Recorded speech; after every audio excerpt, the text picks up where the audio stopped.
Good morning, everyone. Welcome to the Virginia City Council Committee of the Whole meeting. We'll call this meeting to order. Today's date is Tuesday, February 18th, 2020, and I'll call this meeting to order at 9 a.m. We have a full agenda this morning with Building and Grounds, Personnel, Finance, and other items of concern. And if there's no objection by the council, I'd like to move around a little bit. We have members in the audience who don't have to sit through a couple hours worth of discussion more than likely. So if we could move down to other items of concern and start with item number 9. Item number 9, and that is review the recommended chicken ordinance from planning and zoning. We have some supporters of the chicken ordinance here in the room today, along with a commission member for planning and zoning, Mr. Don Bird. So if we all take a look at the chicken ordinance, and then as we're reviewing this, would anybody like to come up and speak as we're moving forward with this, or wait until we make some comments? It's up to you. You're welcome to come up if you like. There's a green light that's on. Just push the button on the green light, and please state your name and welcome to the Committee of the Whole meeting. Thank you. Good morning. Ellen Tauby from Virginia. I used to live out in the country and had chickens out there and just loved having them around. I would encourage you to consider approving this ordinance because I think it brings a certain type of people to a city when they know that there are options like this. I think it would bring some people that we would very much like to have in our community. And right now, if I were going to move to this community, I would look at that situation. I would be moving to a different community instead. So just ask you to consider that. Thank you. Yeah, thank you, Ellen. Anyone else? Once again, please state your name for the record and welcome to the City Council. Thank you. I'm Marlise Riffle. I'm the person who sort of initiated the proposal. And it's in the interest of local food. I was involved in starting the community gardens here. Mayor, you remember when we drove around and looked at property years ago in the summer? Yes. I manage the local farmers market. I'm involved in the Rutabaga Project for access to local food. And this grows out of that. And I took the responsibility for bringing it forward to the powers that be. So I just want you to know where that's coming from. It's part of a whole focus on being able to provide for ourselves. Thank you. Thank you. And you have in your packet, of course, the ordinance, which is section 10.18 regarding chickens, and this is the proposed ordinance by the group of citizens who would like this ordinance enacted.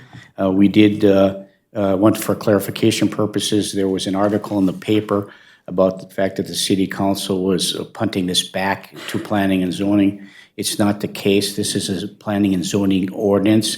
The planning and zoning did their due diligence in taking a look at the proposed ordinance.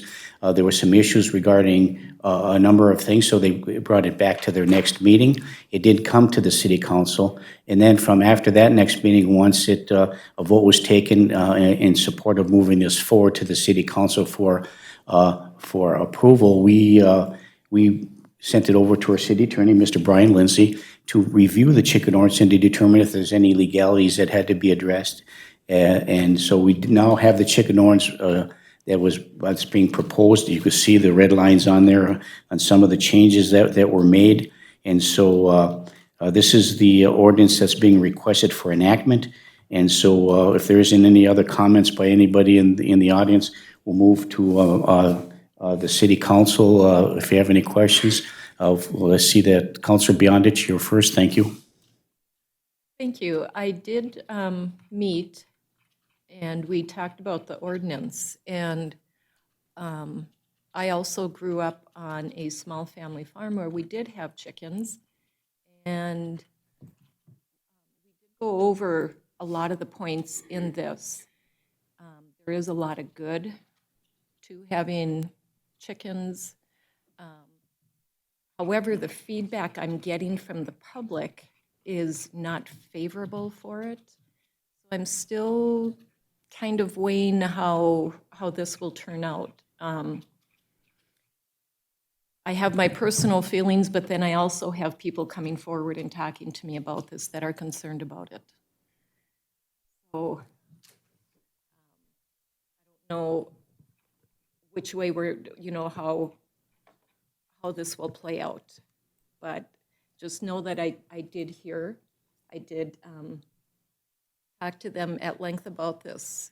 And a lot of it is favorable for me because, like I said, I did grow up having them around, and they are we lived more in the country where they had more free reign. Some of the things that people brought forward to me that I didn't know quite how to answer was, they're limited to 3. What if there's 4 or 5? Who's going to come and take them? How are they going to control that? And I know it has, they're afraid of not only the rodents that they attract, but also the flying, things that fly and can be attracted by the chickens. So I'm curious to know how the other council members feel on this. Thank you. Yeah, thank you, Councilor Beyondich. Councilor Johnson. So I have a couple of questions that I don't know if they can be answered here or not today, but one, the ordinance states property owners. If somebody's renting, how do they keep chickens if they're renting the property? That's a question that could be answered. My question too was about enforcement. In the city of Virginia, it's my understanding that there are already people who have chickens, but because we can't physically see them wherever they are, we can't do anything about it. So if we have someone who has 5 chickens in their yard, but we can't see it, what legal authority do we have to go to inspect? Do they have 4 chickens, 5 chickens, 1 chicken? So there's another question. And then my other question is, how many properties in the city of Virginia actually are big enough to hold what is specified here in the ordinance? It's very specific about square footage needed, distance from property lines, permission from all of the, let me find, we've got extra spaces in the agenda today, so it's a little harder to scroll through. So chicken coops must meet the accessory structure requirements of the thing. And I guess I would request that if this gets approved, we put a cross-reference after accessory structure so people can easily go and look at what an accessory structure is and what those requirements are. The coop shall be fully enclosed, 1 window per 15 square feet, only an electric water heater.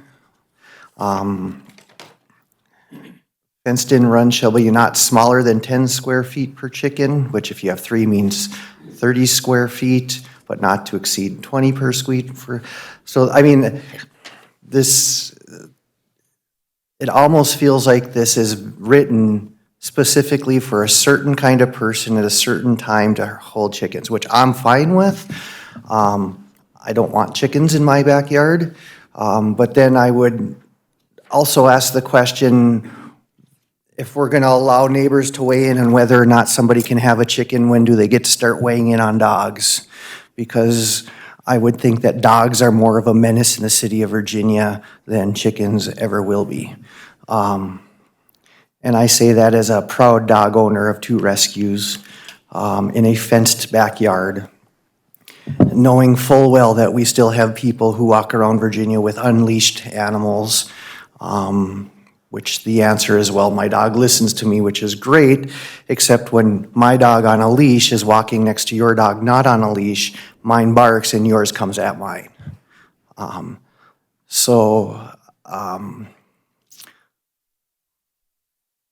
I feel like this is really, I met a gentleman yesterday who said, you're really spending this much time on chickens. And it's a valid point. We have blight in this town that's outrageous. We have a building that I once lived in that is still in the middle of, is it blight, is it not? Oh, the owner said he's gonna fix it again, and 3 months later, nothing happens. It goes back to zero, and now he's gonna fix it again. So at this point, I don't see a problem with this, to be quite honest. To be able to enforce it is my challenge. I want to know how we're going to be able to enforce this so that the people who want chickens can have chickens. We live in the country. Virginia is not a metropolitan area. There are not blocks and blocks of concrete. You go 8 blocks in any direction and there's trees and woods. So to say if you want chickens, get out of town, you know, that's just hurtful speech. That's like saying if you don't like living here, go to another country. We live in the United States so that people can have choice. We have this ordinance, has been probably the best vetted ordinance we have because of all the work that's been done by Marlise and those folks. It has been up and down and back and forth. They've been working on this for, well, ever since I've been on the council, so at least 3.5 years. Yep. I remember the mayor and I were invited to a gathering of people where they made egg dishes and they brought in a chicken coop and they did. So this is not something that's been sitting around. It's not a fly-by-night thing.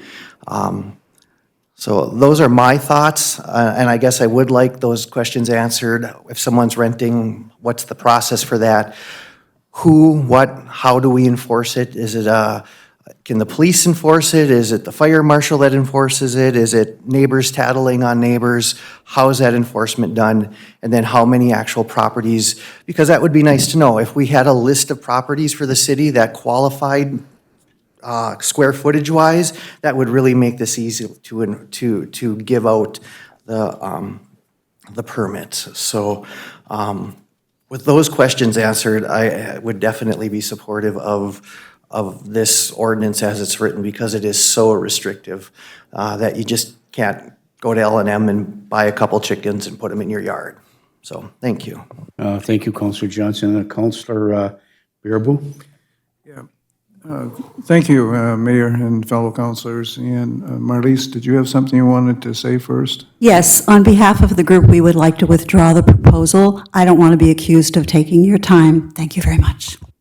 Marlise, if I may, if I could address that for you. I don't think the intent is to do that. I think our intent is to take a look at the ordinance that you have. If you wish to withdraw, that's fine. If not, maybe if you could hear from all of us first, and then if you decide you want to withdraw, but I mean, it's up to you. I think we know what's going to happen, and we really don't want to take your time, and really, we're busy too. So we withdraw. Thank you. With that, Mayor, I'm not going to make any comments, and if they're going to withdraw their Well, you know. respect on the ordinance. All right, thank you. I would just like to say that I had the opportunity to look at a website called Backyard Chickens, and I read through the whole scenario, the different places. I went to a mayor's conference last week to ask all the mayors there who has chicken ordinances, who doesn't. There aren't very many, but there are some. And so for me, I think if we can internally continue to look at this thing, even though they've withdrawn the request for the ordinance, I think it behooves us to take a look at some of the questions that Councilor Johnson had, some of the questions that we have about how we're going to, you know, if there's an enforcement mechanism and you know, what's the cost for the permit. None of that is in this ordinance. This is the proposal made by the members attending today, but this is just a portion of an ordinance. And our job is to look at questions that Councilor Johnson had, how the enforcement mechanism would be in place. And so I think it would behoove us to continue to work on this internally, and then maybe have our city staff meet again with all of you with a, you know, just to determine whether or not you want to move this forward. Would that be acceptable to you?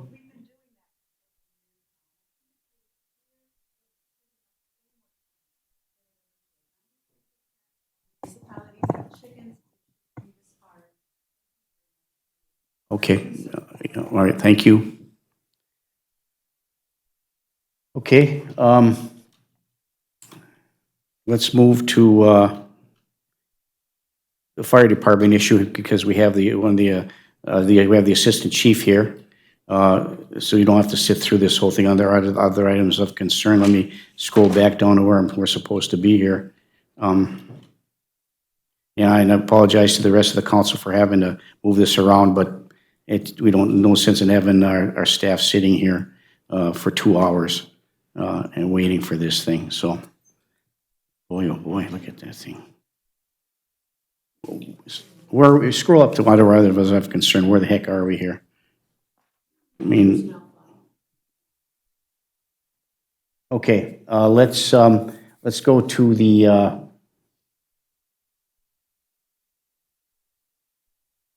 oh, I guess that's, okay. We'll go back up to, go to personnel. Let's just get on number 5, if it's okay, the memorandum of understanding for the dual firefighter paramedic. Well, no, I guess that should be, we need to discuss all these at one time, I would think, from the Personnel Committee. So let's go back up to the top and let's talk about the Miners Memorial Event and Convention Center project. 1A is review the Vaha lease agreement.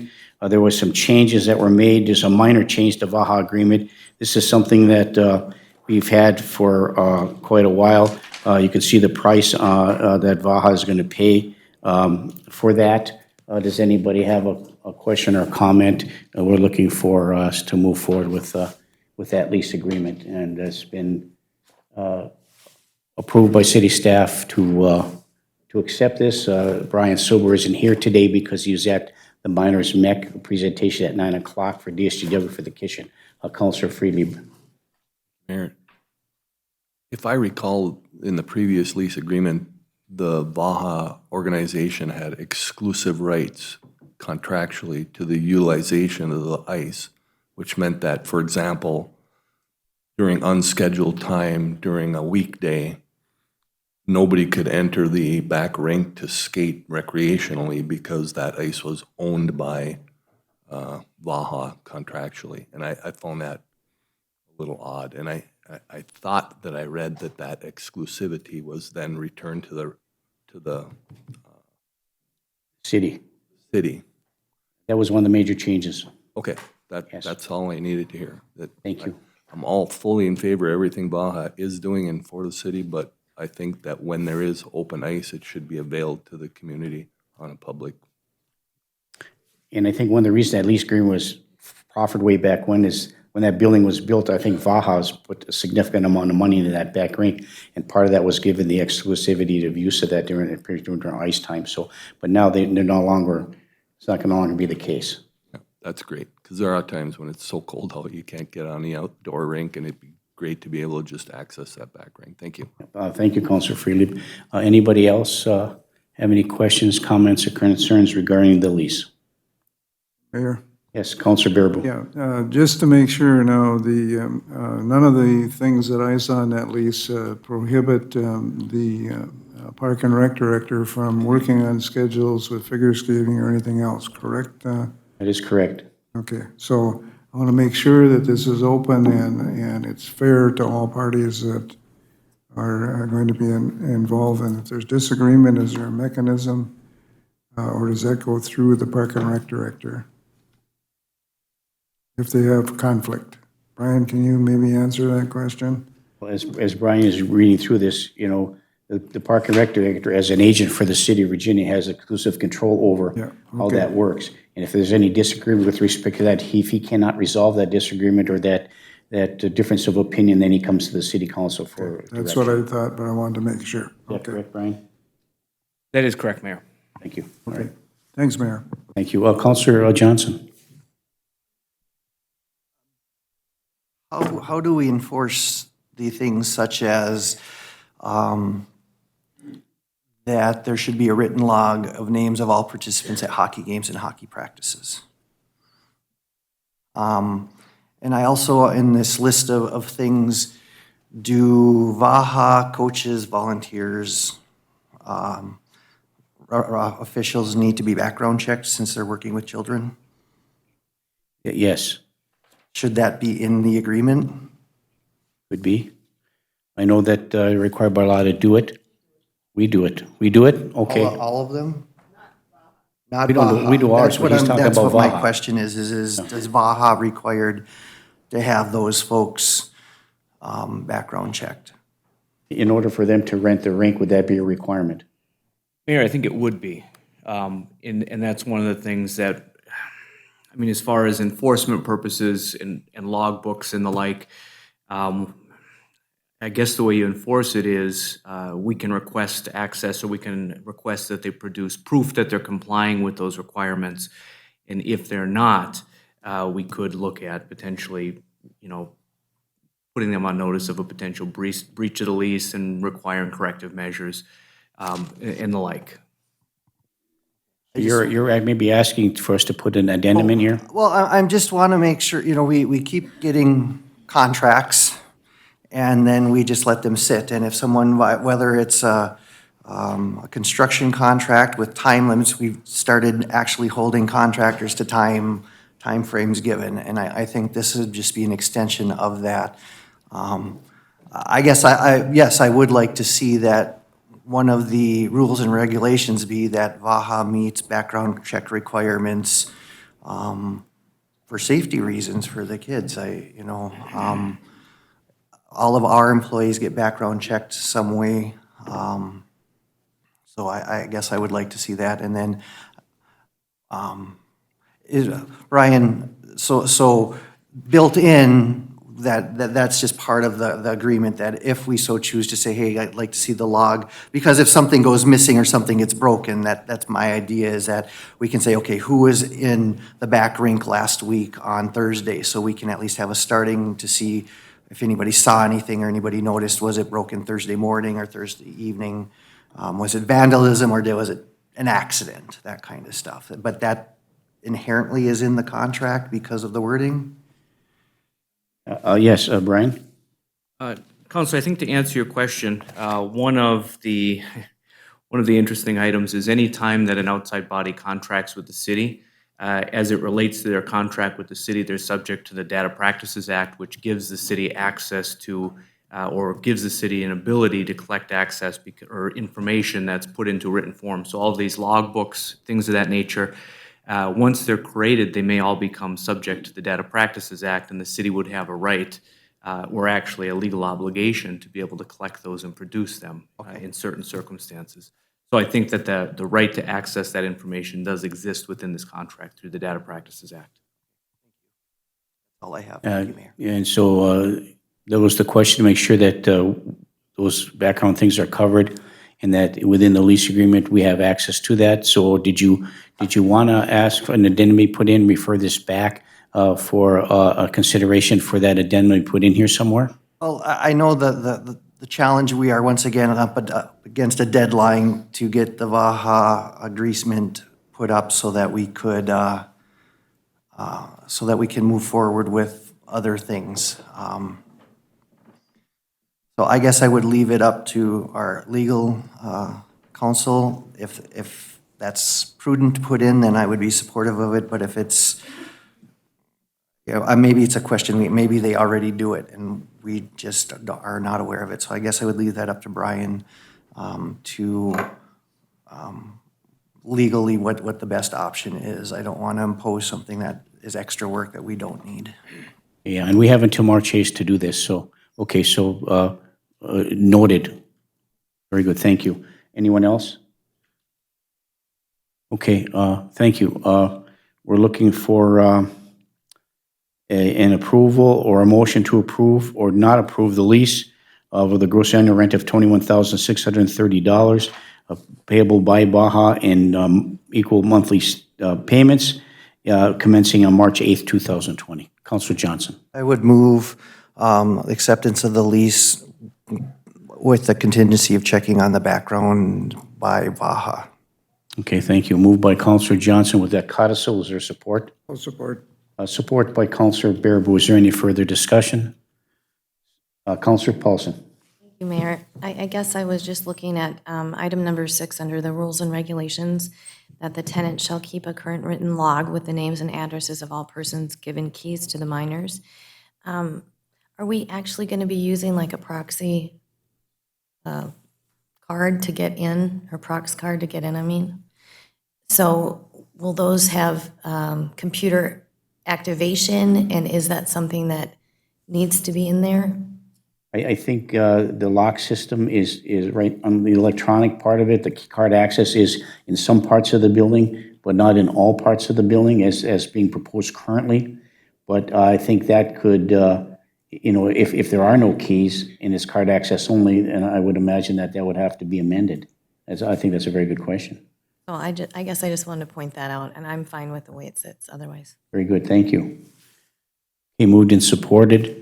With the codicil asked by Councilor Johnson for us, maybe we should check on the key issue too, depending upon how that's going to work. Any further discussion? Hearing none, all those in favor signify by saying aye. Aye. Aye, opposed? Motion carries, thank you. Move to item B, approval to purchase the parcel ID 90-0135-03230 from the Gethsemane Lutheran Church, located at 901 4th Street South. You have in your packet an agreement or proposed for us to approve an agreement to purchase that small parcel in order to help with the miners' renovation in the new construction. It's the money is $39,500, which comes out of the monies that we are allocated through the state of Minnesota and through the collection of our 1% sales tax. This is the agreement that was negotiated for that parcel. Councilor Friedli. This is new to me, but was the church unwilling to allow the project to proceed, given that property essentially had already been developed with sidewalk and parking lot? And I guess I'm just of the mind that why are we needing to purchase that property unless they said you need to purchase that property? No, it was recommended that we purchase that property as part of the project, and we approached the Gethsemane Lutheran Church asking to purchase that parcel, and they entered into negotiations and agreed on this price. Guess I'm just confused that after all these years, when that property just sat there essentially unused other than the portion of it that was developed, why we would need to purchase it when it's just been grandfathered in as being utilized for public purposes. But it's owned by Gethsemane Lutheran Church, and we weren't aware. And when they were doing the plating and doing the zoning and we're doing the investigation as who owns what property, what the titles of property, it was discovered during this process that actually Gethsemane Lutheran Church owns that parcel. So it would be advantageous to the city to purchase it? That's the recommendation by the design team for DSGW and our staff they'll need that land when they build a new miners project.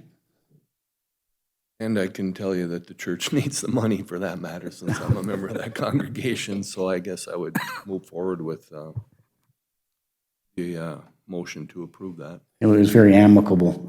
So it was moved by Councilor Friedli to approve the purchase agreement with Southern Lutheran Church for land acquisition for the MEC. Is there support?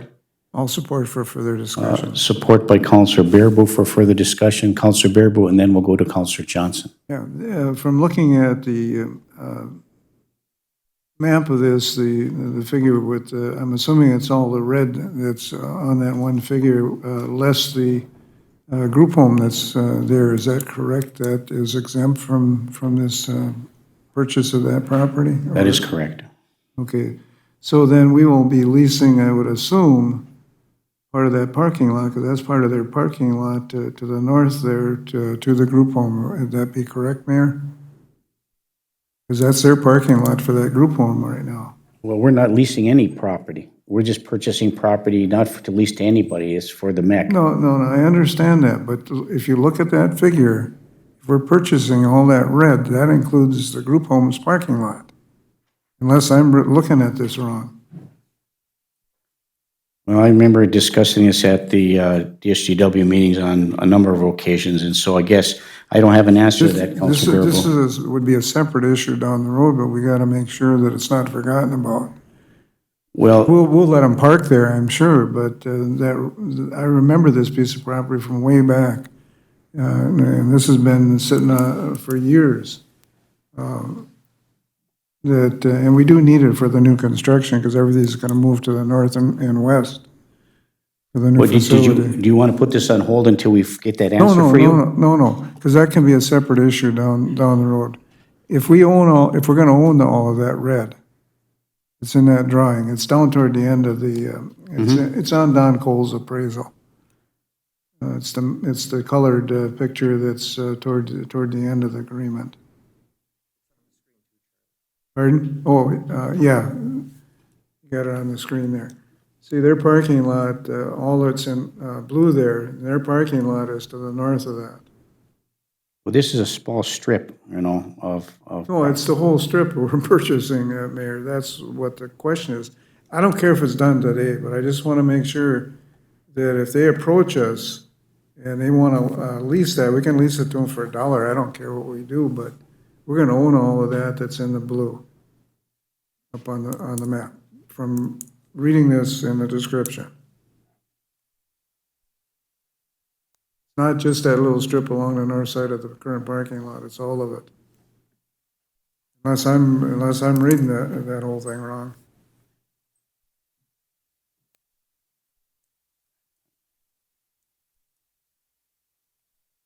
Can we just approve it contingent upon us researching that portion? there's been a motion in support to purchase the property. If you would like, are the Councilor Freed to amend that to investigate that further to ensure that, to answer your question, we could do that. Otherwise, we can table it until you get the answer that you need. I don't think we should table it, because this is imperative, because they're gonna start doing some, work here in April, so I don't think we should sit on it. I think we should do this, and that can be a whole separate issue. Even if we own that part, we can work out something in the future with the group home. I don't care if it's done today. I just don't want that forgotten. You know what I'm We'll saying? make a note in the minutes and address that. And we can with- bring it back up with the down MEC the road. design team and with JSGW, with Brian Yeah, Serber. please. Okay, That's we all I certainly- that's all I we can want. we can certainly do that, Councilor Bearborn, and we'll make a note to do so. Thank you. That's all. But I'm supportive of purchasing this whole piece of property. Okay, thank you. Moved and supported. Further discussion, Councilor Johnson. That was my concern too, Counselor Bearboon. That's why I brought this up earlier, is looking at it, I thought we only needed the west triangle and the south rectangle. But reading the description, it's that whole area, not including the property housing the shelter. And I would think it would just be easier for us to purchase the triangle and the rectangle and leave the property where the parking is, because that's parking not only for the shelter, but also for the church. So those were my concerns too. So I guess I'd like to have that clarified by the time we officially move on this next Tuesday. Is the purchase the whole property, or is the purchase the westerly and the southerly part of that? So I would like to have that for, but I'm supportive of moving forward with it, so we can continue to move forward with the miners. That'll work, and that might have been part of Gethsemane's, they wanted to sell the whole parcel too, that's very possible too. I don't know whoever we negotiated with. So I think Steve's idea is correct, just so we have an answer by the council meeting when we officially do this. We can get an answer from Brian Serber, the design team. I'm going to meet with DSGW after this meeting. So we'll try to get that clarification and email sent out to all the councilors for the clarification of that request. Very good, thank you. It's been moved and supported to approve the purchase agreement with the Cuddle so that we get some answers regarding the what that purchase contains and what parcel is going to be purchased, to make sure we get clarification on that, and then moving forward, have that taken care of before the council meeting next Tuesday at 4:30. Is there any further discussion? Seeing none, all those in favor signify by saying aye. Aye, opposed, motion carries. Thank you. Move to next item is the Personnel Committee agenda. The Personnel Committee did meet to discuss these items on the agenda. And in your package, you should have information regarding the Community Relations Officer position, the Opioid Abuse Project Coordinator position, the memorandum of understanding with LELS for special assignment wage and for the dual warfare paramedic memorandum of understanding in the Park and Recreation Program Coordinator position. And I think as you're moving forward, we'll discuss one item at a time. When we get to item number 6, I think we're continuing to work on a contract type of position and a comparative that Councilor Paulson had asked for earlier. So let's start with number 1 is the Community Relations Officer position. And we have Chief Matz in the audience. Chief, would you come up and please explain like you did to the Personnel Committee the reasoning why you made this proposal to combine the Community Officer position, Relations position, which would include the DARE program and the Community Resource Officer program in addition to the code enforcement aspect of it moving forward. Chief? Good morning, Mayor, Council. If you were obviously at the Personnel Committee, I'll try not to make it as boring as it was that day, but. It was very interesting. Police Department we did some research with having issues of officers not filling some assignments and obligations we have with positions to include our School Resource Officer, DARE, and with our upcoming property maintenance, building code, vacant building registration, and fire occupancy new ordinances, and our crime-free multi-housing coming in June. Britt and I and LELS sat down, and we are gonna need an individual pretty much full-time doing the ordinance violations with the SRO DARE position. We did combine the two. I unexpectedly had my current SRO DARE individual resign prior to this coming into light.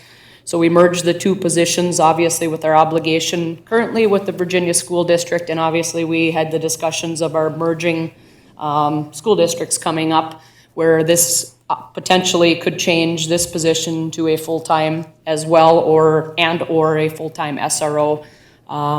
Chief Ty Teacher of Gilbert, Chief Tim Koivunen of Eveleth, and myself sat down a couple of weeks ago and have discussed the SRO DARE position in the future that is upcoming. But with this being said, like I said, all of these new ordinances with our property maintenance, crime-free housing, the vacant building, and fire occupancy, working with our fire department, I believe this position is going to be needed. It's going to be busy, and like I said, to have somebody with a commitment in there for a few years, we're set on 3 to 5 years. We've discussed, and like I said, with the intentions of, with creating this position, to do a slight increase in pay, obviously, because of the responsibilities of this individual above it and a regular patrol officer. So our funding currently, obviously, we have a contract with the Virginia High School. For 3 days a week, $34,000 we approximately get. We are reimbursed yearly per DARE pupil we have taught, which is considered the Virginia School District, and we also teach Mount Iron at this time. Britt and I had, estimated on the ordinance fines and income from the property maintenance to approximate $135,000 a year in the upfront, which would also help fund the slight increase in pay in this position.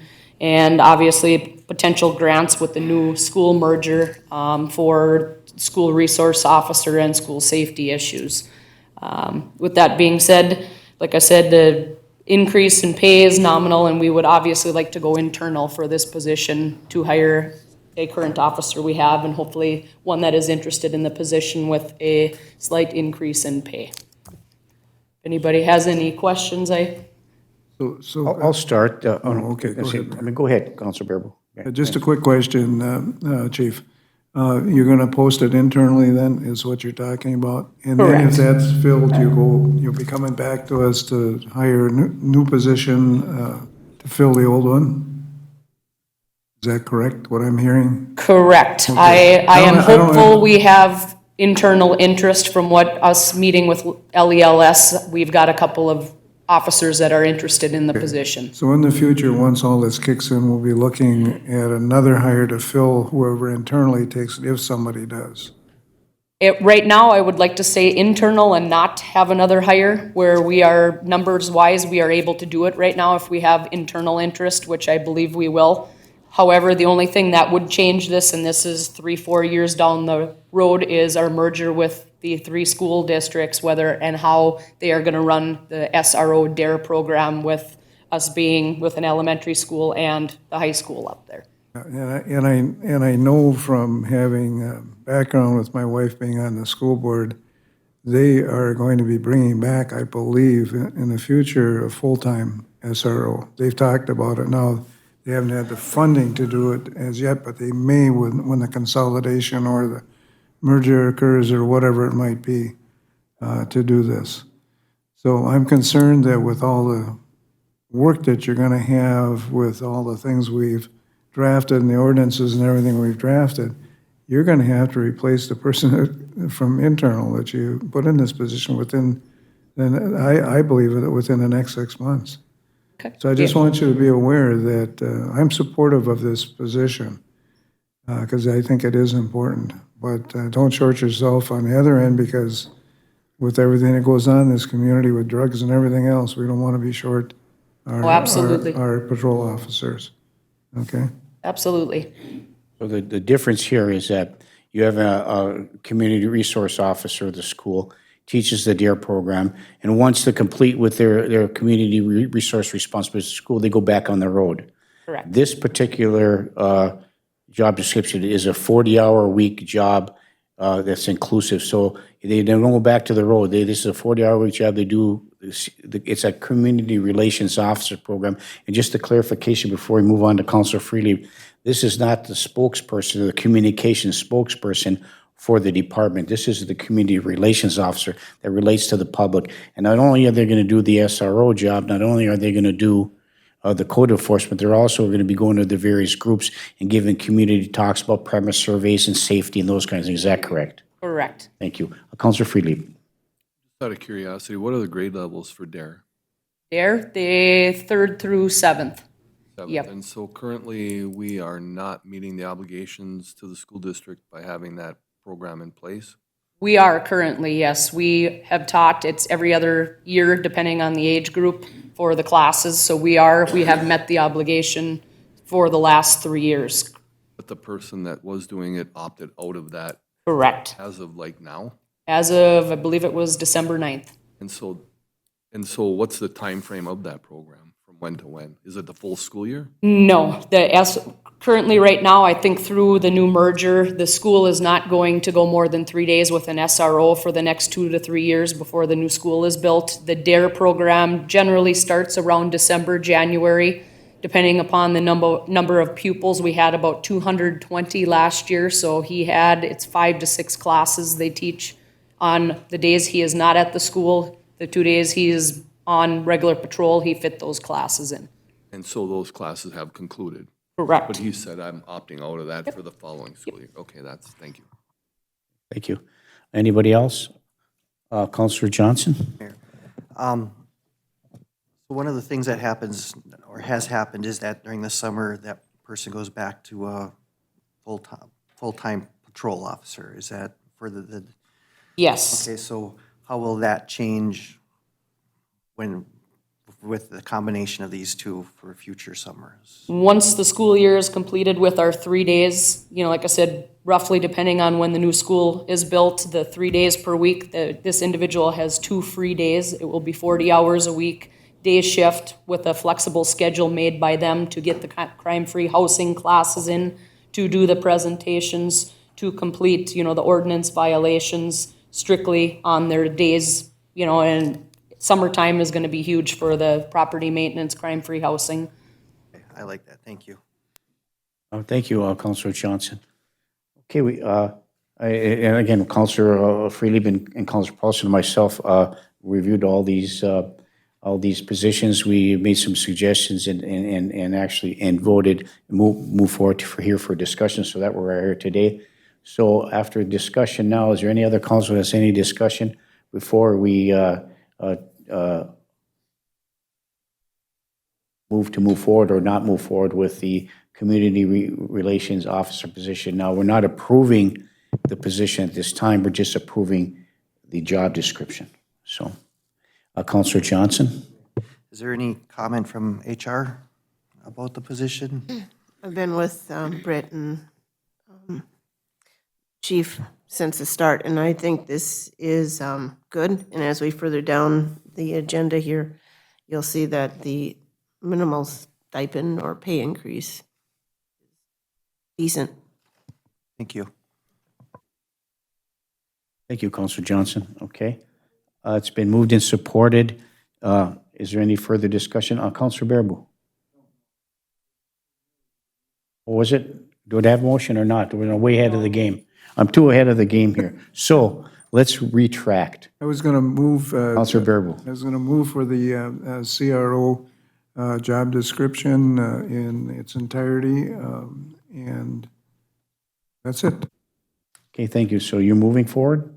Motion by Counselor Bearable to move forward and to approve the job description for the Community Relations Officer, supported by Counselor Paulson. Is there any further discussion?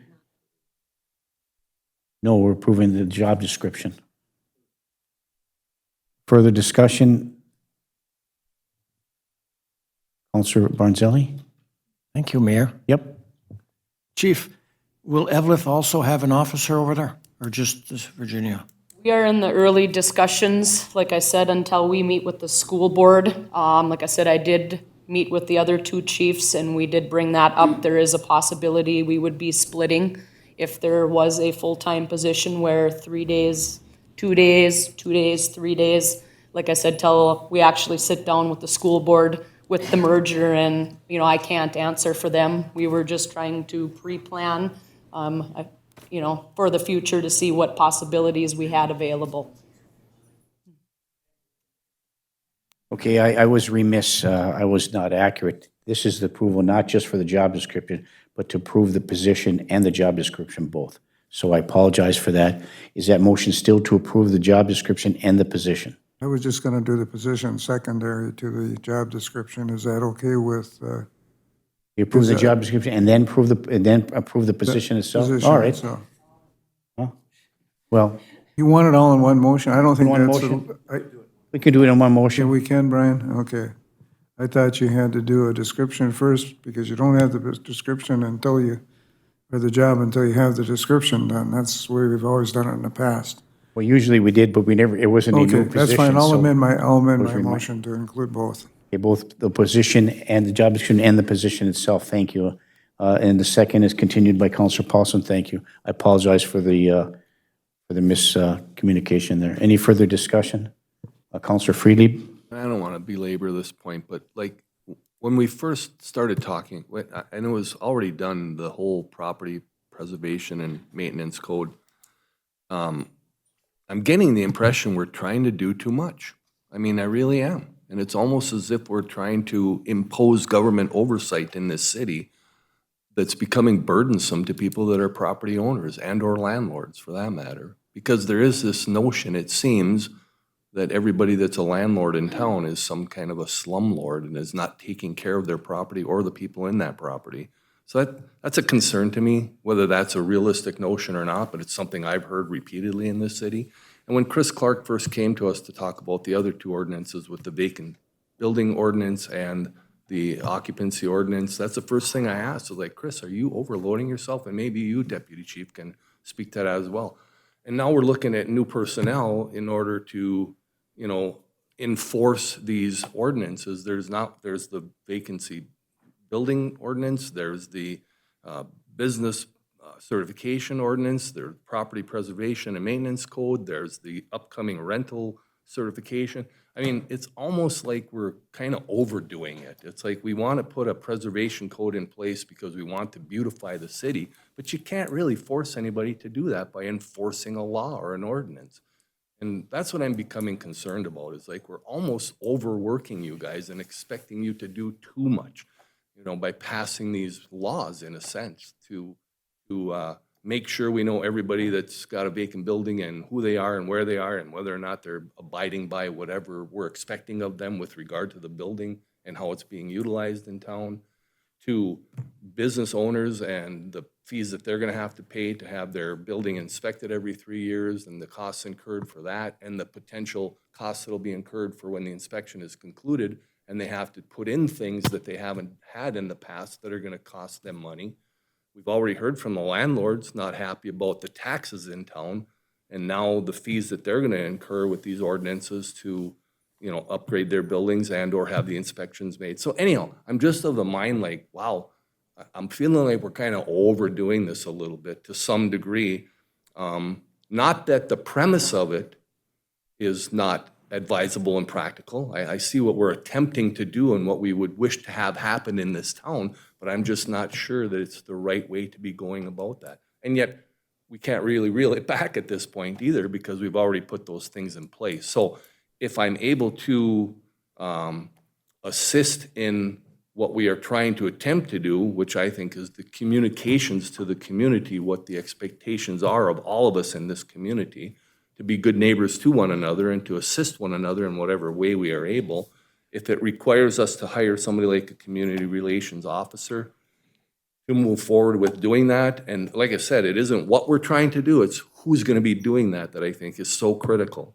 And I hope we have that person on staff that's gonna be able to communicate that effectively and to keep kind of the lid on things so that they don't think we're trying to intrude upon them as much as we're trying to assist them. In other words, we're trying to do things for them as opposed to them.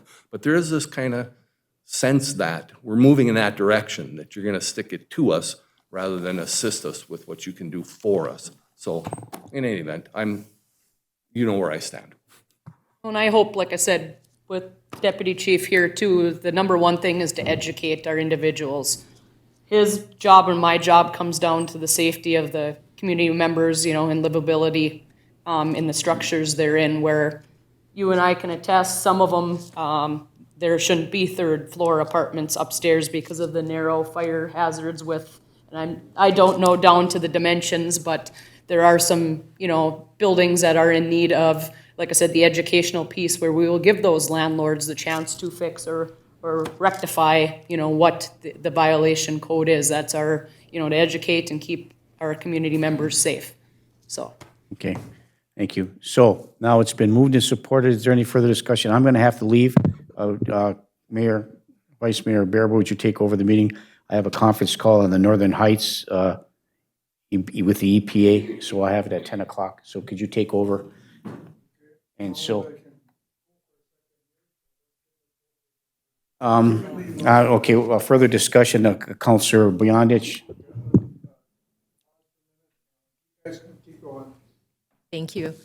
And thank you, Councilor Friedlieb.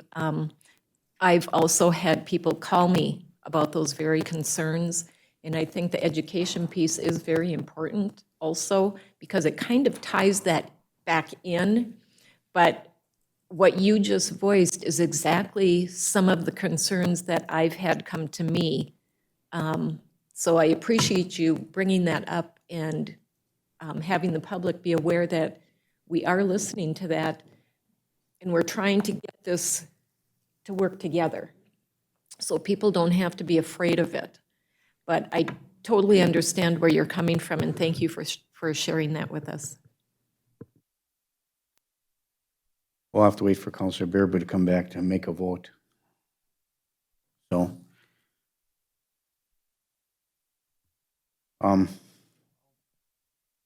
Councilor Johnson. I'll fill the dead air. I'm coming from the other side. I've lived in those rentals, and it's very frustrating to know that my landlord can't afford to do all these upgrades when some of them are really basic. I have friends who have single rental units, and they're very good landlords.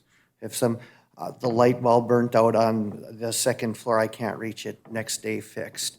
But the majority, in my experience when I have rented, landlords aren't necessarily present for, major things, let alone light bulbs. So I think it's a delicate balance, Councilor Friedlieb, and I think you're right that the communication may be the key part here. And then when folks get there, then at some point they're going to have to start caring. So I appreciate your input as well. Thank you. Moved and supported. Is there any further discussion? Seeing none, all those in favor signify by saying aye. Aye. Aye, opposed, motion carries. After this conference call at 10, if you take I'll over. take over, And I Mayor. think this next item with the opioid abuse thing, I think the Personnel Committee members can help facilitate that as well. So thank you. Excuse me. Thank you, Mayor. I'll probably have a hard time seeing the lights from here, so just kind of hold it up, and I'll call on you as we discuss this item. The next item is item 3 under Personnel, Opioid Abuse Project Coordinator position. I was not at that personnel meeting, so if whoever wants to fill me in, Chief, if you've got the information, please tell the council. St. Louis County approached our department, being the larger entity in northern Minnesota, with regards to us having a drug task force officer on the Lake Superior Violent Gang Strike Task Force. They placed a grant application in to assist us with an 18-month temporary position. They are the fiscal agent. We are just exempt on hiring the individual for a opioid technician program. Duluth has done the program for 2 years. The person follows with our opioid and methamphetamine overdoses and fatalities. The idea behind this is to have a more accurate number of our mapping with the overdoses in our community. And being Northern and Virginia Police Department, the question was, would you be willing to have this person, if at all needed, in Babbitt, Gilbert, Eveleth, Hibbing, to assist our whole northern half of St. Louis County? And I said, absolutely, we would be more than willing. The job description is identical to the one that Duluth did 2 years ago. Their individual in the current position is willing to come up and help us, I guess, get the wheels off the ground, you know, so we don't have to reinvent the wheel. Obviously, we have to place this job description out if it is approved for the position. And like I said, St. Louis County was the fiscal agent. We would provide the space, vehicle, and office needs down to a computer and cell phone, which is included in the price of the grant. Like I said, this person responds to the overdose victims for follow-up, for referral to services, is a support system for the family, is a support system to our community. They provide chemical dependency assessment referrals and develop and coordinate outreach and training in regards to our opioid crisis program. Okay, with that explanation, Julianne, did you have anything, being chair, to add to that? Any questions, Steve? I'd like to move the project coordinator opioid abuse job description forward. Okay, it's been moved by Councilor Johnson and supported by Councilor Freelieve to move this job description forward. This particular hire would be done through the county then, is that correct, or through us? So we are the embedded Okay. city for the hiring. Obviously, the grant money, we would track the hours, just like I do for my task force officer right now. We do a quarterly report through the grant that we get reimbursed through the task force, so Okay, the so- county would reimburse us for the Okay, hours. so the reimbursement comes after the fact of payment then? Correct. Is that correct? Okay. Any further discussion on this item? Vehicle, I had a question, Chief. Would we have one of our vehicles, or are they going to provide a vehicle, the county? We have to, I included it in, I had to submit a budget prior to this with what the grant was available, so we recommended leasing a vehicle that ultimately, after the 18-month period, we want this program to be successful, and hopefully we can keep going with another grant-funded project. However, yeah, the city would absolve the lease the last 2 years. Has the grant been approved already? or It not? is, they submitted the paperwork at the end of last month, and we are awaiting approval. Okay, so this would be contingent on the grant? Correct. Okay. Any further discussion on this? Steve? I'd like to hear from HR, the budgeting.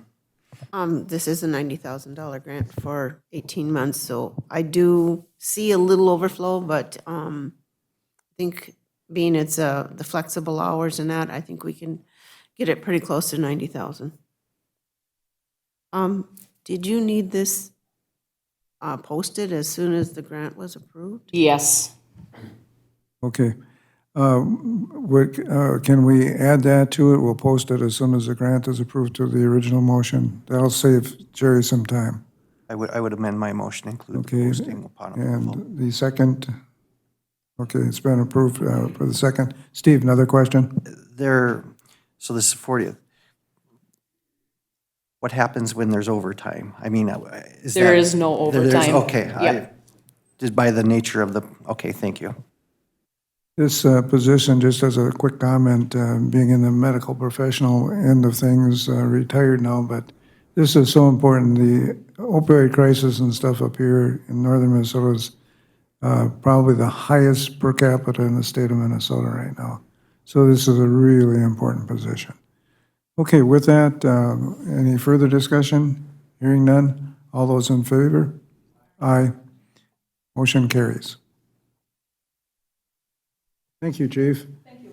Next item is item number 4, the memorandum of understanding with LEAs for special assignment wage.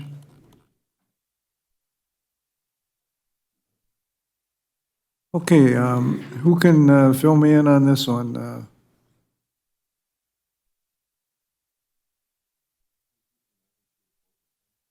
Yes.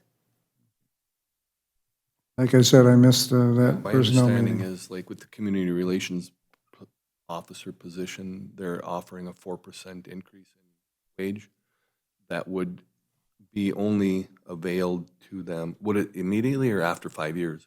It would be immediately the key. Immediately. But they need to stay in the position for 5 years. And then, should they do that, and then opt to move back to their original position, that wage increase would stay with them, in part because of the additional training that they would have undergone to maintain this position, the additional education that they've accumulated with relation to this position, and experience, and so on. So that recommendation was made by the chief to provide that incentive of sorts for this position to be held for at least a handful of years. And Sherry, LELS has no objection to this? So, I understand now, so, okay, so far, they're in agreement, but I haven't gotten official. okay. So if we're going to move forward this, it should be contingent on official authorization through the union LELS, correct? Okay. I would move forward the memorandum of understanding. Okay, is there support? Okay, it's been moved by Councilor Freelib for the memorandum of understanding and support by Councilor Beyondich. Discussion, Councilor Johnson. Is this for one person, one time? Okay, I believe it is. Julianne, is that correct? Okay. So how is that fixing the problem? It says that the request for the MFU stems from not receiving enough qualified applicants to fill the position. Okay, so we're putting a Band-Aid on it. Do we have a plan to solve the overall problem of not enough qualified applicants? Sherry, did you have an answer to that? Or Julianne? Do you want me to answer?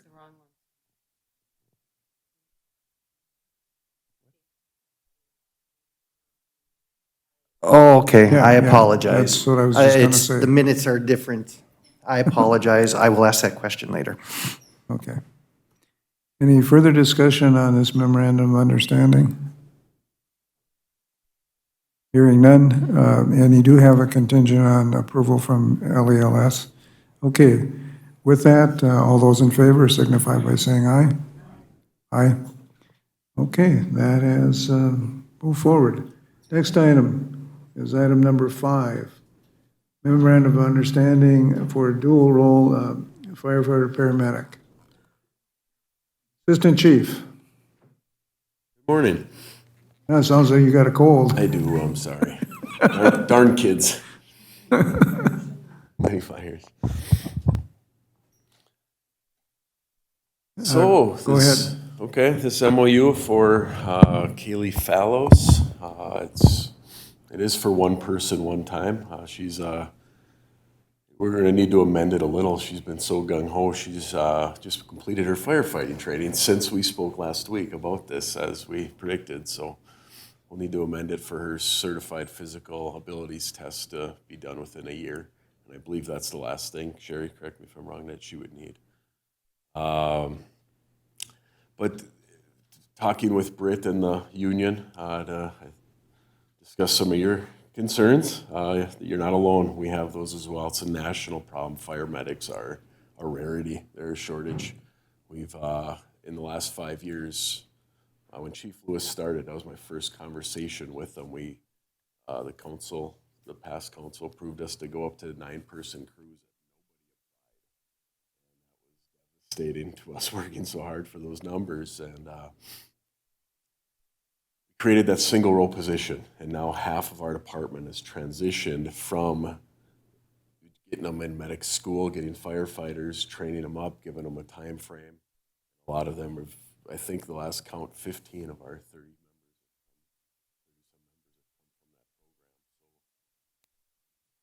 members. To answer your question, we're trying to get out there and recruit, educate the Fire Explorer programs. We're getting to the high schools. We're trying to get people into this amazing career.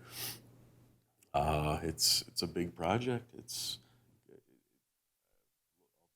any suggestions, feedback, advice on how to fix that, but it is just volunteerism nationally is struggling. So when our departments can't cover calls around us, we're going further out every day. I haven't been to this city in years, and it's just, it's a trend that's troubling for the nation. I have a suggestion for you. Please. Are you and the chief working with the new academies system in their medical portion of their academies that they're going to have for nursing, et cetera, to put part of your suggested programs and have some people available to, they can use outside businesses, et cetera, for programmable teachings in this new academy system. So have you thought about talking to Noel Schmidt and the rest, because all that stuff isn't completed yet. And this is a pertinent entity because healthcare in the future is going to be the biggest, one of the biggest job things in the nation. Yeah, I believe Chief Lewis has made that connection. Okay. I personally have not, but we're continually, daily, looking at different avenues we can go down to try to just address it regionally. We're not going to fix nationally. No, I'm not talking nationally, but. No, and I know you weren't. We're trying to, get into our schools and all the employment centers and just get the word out any way we can. We're open to anything. If you go and look around the nation, the places that have academy system, private industry is working with these programs and doing part of the teaching in these. This is a new avenue. And so this might be a way to get some kids interested, because they're going to start this, letting kids pick from ninth grade on up what type of academy they want to go to of those, and healthcare is going to be one of the big ones. Yeah, good. So Sounds great. it's something you need to take a look at. That's my suggestion. Anybody else have any suggestions on this? Steve? I was going to point out, like you said, the Fire Explorers and working hard. I know the Friends of Public Safety is working to create potential scholarships that would help our fire explorers be able to move forward with schooling. I also was going to ask about the schools. We did get a email from the schools asking for the opportunity for teachers to go to businesses and follow along. And with Britt's permission, I emailed them saying the city would be very willing to host teachers for a day so they could get an opportunity, because as far as diversity of business goes, the city has everything. We have mechanics, fire department, police department, administration, administrative support, everything. So I'm looking forward to hearing back from the schools so that we can coordinate with Britt and the other to see how we can get the teachers to come see what you all do on it every day. Sounds great. My ride-alongs with you have been amazing. It's been a while. I think it's time again. But the ability to do that, and I, again, would encourage all the counselors to take a couple hours even to go and do some ride-alongs and to be with them and to see what happens. It's disheartening that we are struggling so hard to fill basic needs in the community, and that's overall. I think that what Mountain Iron and Virginia are doing with the shared services is a step in the right direction. And I would hope that as we move forward with that, other entities would be able to say, how can we help? How can you help us? How can we make a public safety with a district as opposed to all these little things? So Paramount, yeah. I'm glad that we have somebody that's working so hard. And if there's, as we move forward, figuring out with the college and their program, you all partner very well with them already. Is there anything else we can do? I think that's the key. So I'm glad to hear that this young person is taking the initiative to work hard. So I think that's great. And as long as HR is good with it, I'm good with it. Thank you. Okay, I'm looking, I don't believe we have a motion yet, Pam, do we, on this memorandum of understanding? I'm looking. So moved by Counselor Johnson, support by Counselor Baranzelli. Any further discussion? Hearing none, all those in favor signify by saying, we need to put the one correction in our correction. Okay, so with that, make sure that gets in there. Okay, no further discussion, all those in favor? Aye, motion carries. Thank you. Thank you. Next item is item number 6, Park and Recreation Program Coordinator position. Job description, correct? Okay, who would like to fill me in on that since I was not at that personnel meeting? Anybody? Steve or Counselor Freeland? Essentially, Brian was telling us that given the facility that we're going to have and what we're attempting to bring to that facility and to our community would require somebody to be actually in a position to seek out the kinds of events and activities that we would want to have hosted there. And like you said, for example, if you go to the League of Minnesota Cities conference this summer, for example, they're already advertising where the following one is the following year. And so he said, you typically have to be, 12 to 18 to 24 months ahead of the game to be able to book these types of events and activities for your facility. And so he's looking at the potential of creating a position which would be that person who is kind of like out and about looking to contract those kinds of events ahead of time so that we would be able to utilize that facility to its capacity.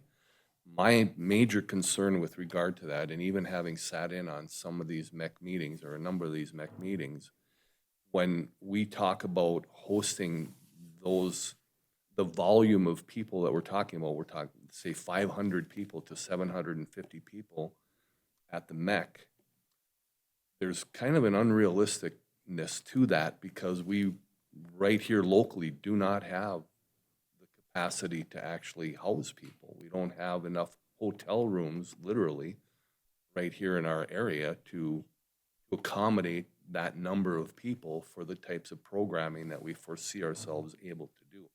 I know we're going to be recruiting and seeking to have a hotel or other hotels potentially built in and around the city. But that would be critical to us hosting that volume of an event to have the accommodations available to the people that would be willing to come to that. Like I was talking yesterday informally with some people about the Hockey Day in Minnesota, for example, and the reason that Virginia's never been selected is because we, in fact, do not have the accommodations necessary to bring that volume of people to our area to host that type of an event right here in Virginia, Minnesota. So we've got some things to think about in terms of like the reality of what we're trying to do with the size of the event center that we're going to be having built in our area. And so I talked to Brian too during that morning meeting. My concern was, having essentially personally known all of the Park and Rec directors in the history of Virginia that I can remember, as far back as when I was 6, 7 years old, when Pat Morrow lived next door and Jim Padgett lived down the block and Lloyd Bachman lived down the block and John Bachman lived down the block. I mean, I knew all these people.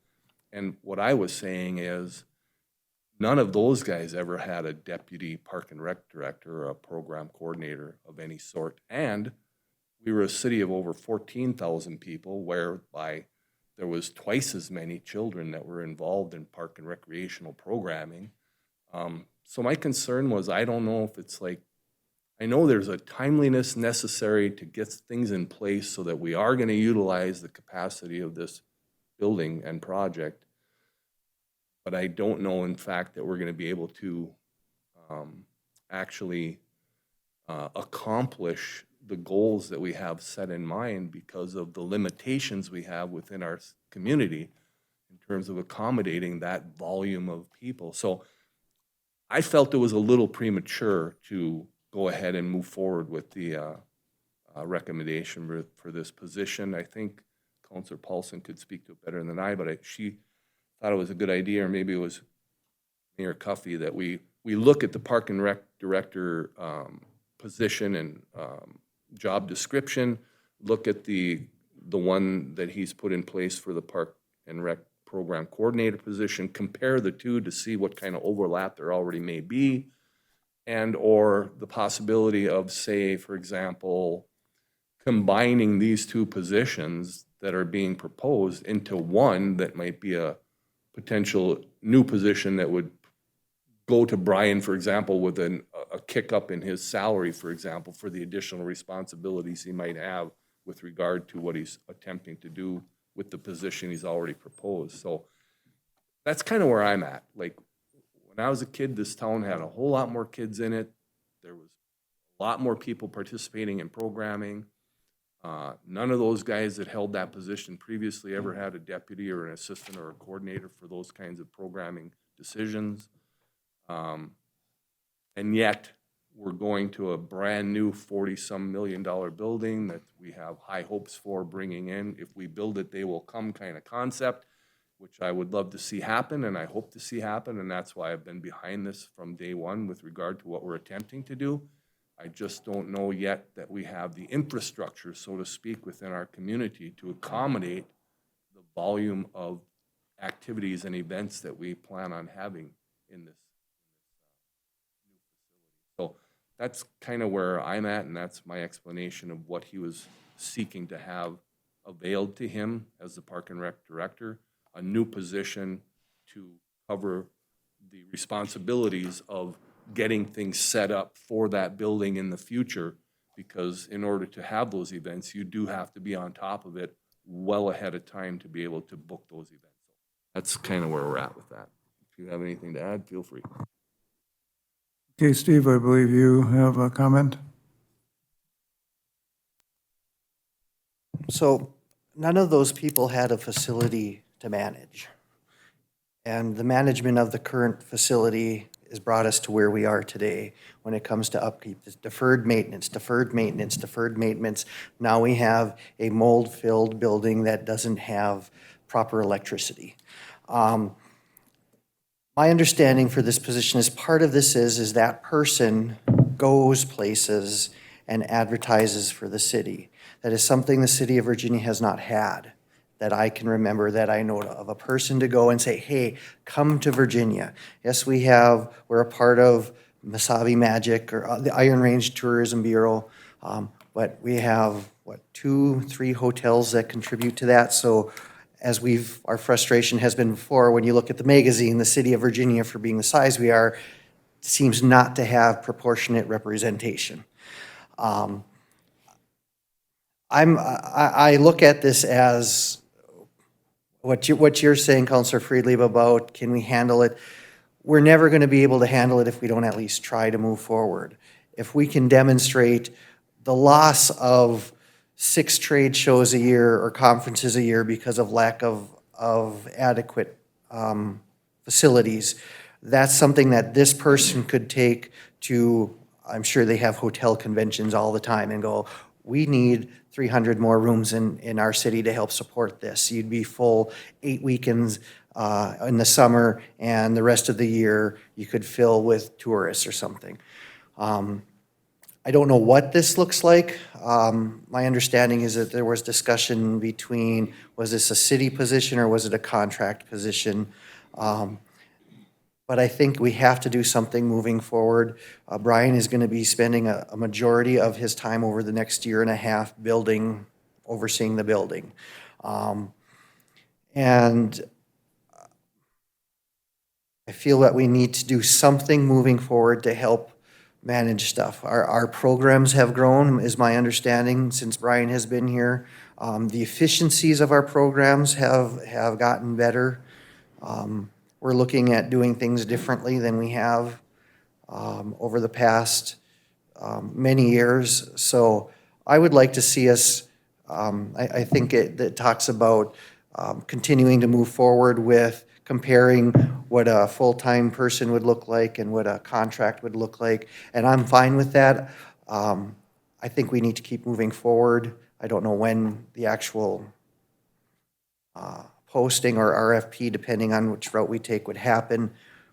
But I would like to see us continue moving forward with how does this look? Because it's a different beast than we've had before. There's what we currently have was a basketball arena converted to a hockey arena that had some extra space to rent. And the new facility is, as I see it, is a convention center with some ice rinks attached to it. That's how I would like to see us move forward with this. And I think there needs to be a position, instead of a person, a position that is the expert on that and can sell what we have to offer, along with the rest of the city and the rest of what happens in town and in the area. Thank you. Julianne, Vice Mayor. I should be polite and say Counselor Paulson. So there was a lot of discussion on this. Number one, on the job description, and what Counselor Friedlieb, I think, is just saying, and what we kind of came to the conclusion is we wanted to look at this job description versus what the original job description for our Park and Rec director, when at the time that we put out the RFPs for a Park and Rec director. So we were emailed, I don't think it got emailed to the full council, and I'm hoping that we can get that, everyone to get that email. But there are quite a few overlaps with the actual responsibilities. So I think we should all talk about this, like put this again on the agenda and talk about what are we looking for? What is the actual description?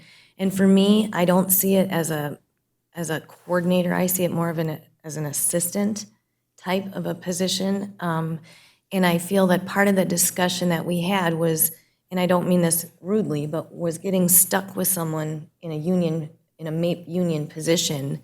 And I don't know if that's a polite word to say it, and I shouldn't maybe use that word, but where you know, after 90 days of probation, that's that person in that position. And if that person in that position didn't work out in a year, that's still a new union position that we would be creating. So I think that was part of the discussion and part of the concern. The other, I guess, part of that discussion was if this is a needed coordinated and planner position, that we would also entertain what a contractor would look like, someone that is an actual event, you know, like a home and boat show, the bridal expos in Duluth, or what have you. Someone that would be actively recruiting, you know, on behalf of Virginia. So I think before we make any kind of a motion or any kind of a decision, we really need to kind of understand what the Park and Rec position originally was, what this new job description, what Brian is asking for to be done, and then just, you know, kind of narrow it down a little bit more. But I think everybody needs to be a part of that discussion, not just the Personnel Committee. So it would be my recommendation going forward that that we maybe, I don't know if that's something that you guys can, kind of compare and contrast, and that we could bring that then forward to our next committee meeting and really have a working knowledge of what we're looking at doing for this position. Okay, with that, did you have a comment, Maya? Yeah. Steve, can I make a comment and then I'll call on you? Is that okay to make a quick comment? We have to, if we're going to be progressive, if you go to any of the convention centers and visit any of them, they all have an event planner that goes around the country, goes to different places, does recruitment. They're not specifically sitting in the office, and Steve mentioned that already. I've been to a number of these in the past, and you gotta do it. If we get the people coming to the community, this planner to start with can base what he's going after on the size and the rooms available in this area. And if they find that they're too full, the hotels, motels are gonna come. There's another new one coming in Mountain Iron right now, alongside of the current one. We have a shortage when there's big events and when the summer months come around with tourists. But we have to be proactive somehow. I don't have an objection, Julianne, to holding this off and trying to piece the course, but we gotta think progressively. You have the League of Minnesota Cities that's desperately trying to get outside of the big cities for a 3-day convention. They'll bring hundreds and hundreds, even up to 1,000 people here to Virginia. You've got all those. You've got the greater Minnesota cities. They want to get outside of St. Cloud, Minneapolis, St. Paul, the bigger cities. So you're going to be able to fill the spaces if you have somebody that does the recruitment. That's the key to any convention center. You got to have somebody full-time doing this in the future. That's my personal opinion from being around a long time and seeing events and going to events across the country when I was actively doing stuff in the pharmacy business. So if you want to entertain a motion just to, do we need a motion? I don't think so, to revise this and just bring it back? Is that? Okay. So we'll just bring this back if everybody's, Steve, you had another comment. Could you, we've done this before when we did the insurance, list all the current job descriptions in one column and then the ones suggested here so we can see how they match up? Like if it's, Julianne said they're doubled up, so it's a visual representation, and then we can say, okay, these two are the same, does it fit better under this or this? And then so that I'm a visual thinker, and so to have them literally lined up next to each other, I think would be beneficial, and then we can add and comment and that kind of stuff, if you would please do that. Okay, with that, any further discussion on this issue, we'll just bring, Carl. Thank you. What will we do for money?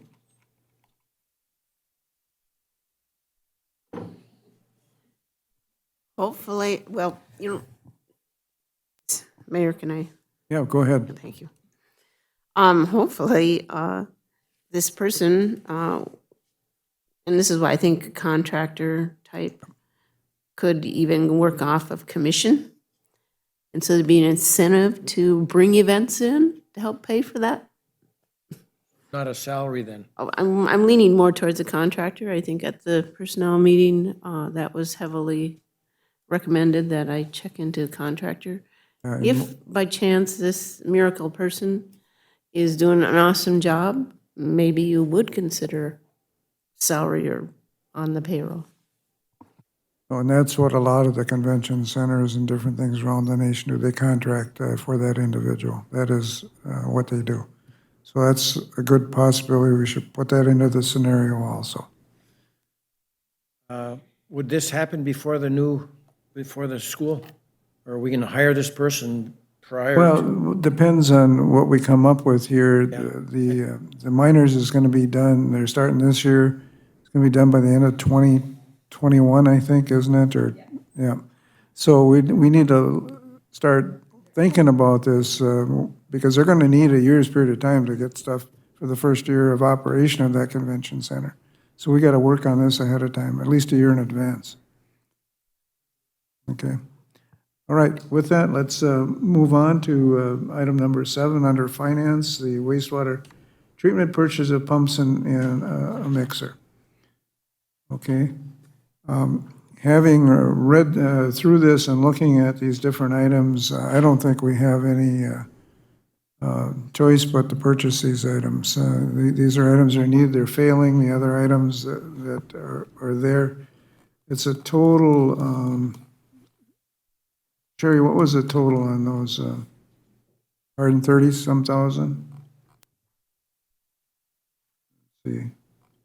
I don't remember the total on this.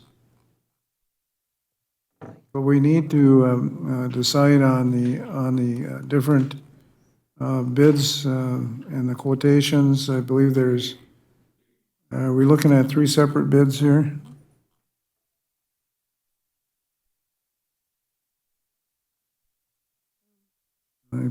Assistant Mayor, Deputy Mayor, Pardon, go ahead, Jerry. answer your question, it's be around 15,000. People Serve is actually recommending the quality flow price for 12,579. I wonder if that's a typo there. Okay, And there's a $2,000 one in there, I think. then taking the higher part, 12,759, and then another 2,200. You're talking about 15,000. I think we need it. Okay, there's a 13, a 12, a 17, so, and a 2,000. So we're looking at quite a bit of money here, all told. Yeah, there's 3 different quotes. Yep. So, from my understanding, this is needed, correct? It'll come out of the sewage fund? Are we, we're still okay? We're still okay there? So if we keep letting these go, what happens down there, it gets worse and then more equipment breaks. So we got to replace the ones that are going. There's Bill. Yeah. Pardon? Oh, Bill. Sorry, I was watching on TV, it took a while to go. Okay. Can you tell us exactly what we need in that sewage treatment plant for the total repairs and new equipment? I don't have the exact quotes with me, Charlie, but down at the plant, we have mixer valves in these big tanks just to keep everything moving. And what happened was we had flight pumps, and that one burned out due to cavitation. The actual veins deteriorate, and then the pump deteriorates. Well, we sent that in to get repaired, and it costs more to get it repaired than to buy a new one. So we're recommending to go with KSB, which I think was 12,000 for that replacement. And then also we have a belt press down there. And what that does is basically squeeze the sludge so we can put it in land apply it. And that belt is now ripped. And we need to replace that for, I think it's $2,200 on the bottom. We're talking about 15,000, Cherry is correct. And we need that. Out of general maintenance. Yeah, because we've moved out of the wet land application of sludge to the dry stuff, so to the farmers and to UTAC and the rest, so. Yeah, most of it goes to UTAC. UTAC, no. So we need to have that, and it's a lot less dollars we've moved out of the old system that we had. So I'll entertain a motion for these 2 items to purchase. So moved. Okay, moved by Councilor Friedland and support by Councilor Brandis. Yes, Bill. Charlie, I guess I'd ask the council's permission to order the belt press right away. They called this morning and said this weekend the firewire fishing line isn't holding, so we need to order that as soon as we can. Okay, can we add that to the motion, please? And a second? All right. Okay, any further discussion? Hearing none, all those in favor? Charlie. Oh, I'm sorry, Steve, I didn't see your light. There'd be warranty on these, right, like in the past? Yeah, we get a warranty on them. They're not a long time because, again, they're commercial pumps. And so we maintain them as much as we can, but again, it's in a very caustic environment, so they do go. Very good, thank you. Steve? Can you explain exactly what cavitation is for us lay people? Cavitation's just when you have an impeller turning in a solution, and for some reason you actually get an air mix in it instead of solid liquid. And what happens is, basically it starts spinning and you get a cavitation, and when that solution, liquid solution, which is very gritty, starts hitting that impeller, it actually starts to act like a sandblaster. Okay. And what happens is eventually it dissolves your impeller. Thank you. I appreciate that very much. Steve, it's similar to if you take a washing machine, when it's spinning out, it starts going all different directions, and those impellers do the same thing on a pump. Then my second question is, this says it was purchased 3 years ago. Is this something we should plan for every 3 years, or? It's something we watch. Some of them go a long time, some of them don't. It's the material going through the plant. Okay, well, I appreciate that.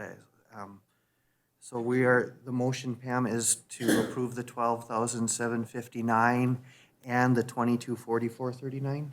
Thank you. And to order the belt immediately. Purchase the belt right away. Okay, any further discussion? Hearing none, all those in favor? Okay, motion carries. All Bill, right, thank you. thank you very much for coming in and explaining that to us. Let us move on to item number 8.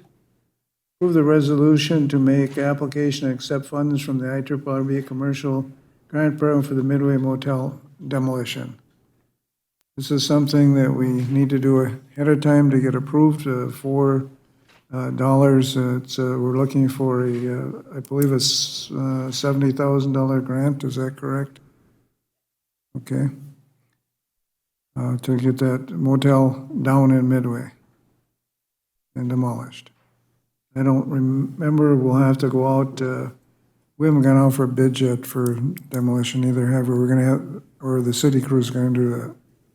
Pam? Grant is $35,000. Right. Oh, okay.